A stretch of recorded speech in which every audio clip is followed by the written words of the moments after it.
What is up, everybody? Today I am going to talk about scammers stealing hurricane relief funds from FEMA.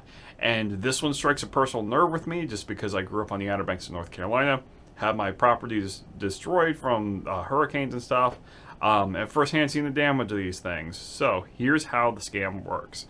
Scammers will go to FEMA and file fake returns and fake requests in order to try and have FEMA send them money.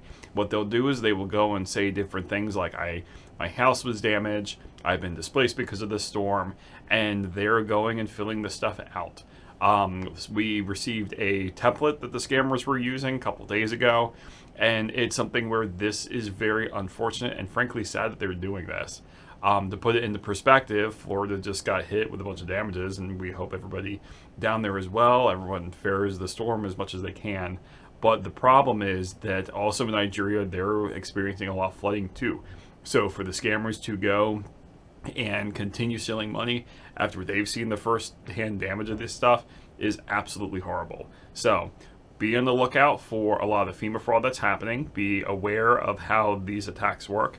They're filing fake returns using social security numbers that they steal from victims that they're able to scrape from the internet. And in some cases, you might receive a FEMA request to your house. And if you do, go flag that for FEMA so that they know that this was a fake return, that you actually didn't do that. So that you can go ahead and get your money so that FEMA can keep an eye on these things. And like I said, this is absolutely horrible that they're doing this when people are in need. So again, Cloudy with a Chance of Cyber, Ronnie, out. Take care, y'all.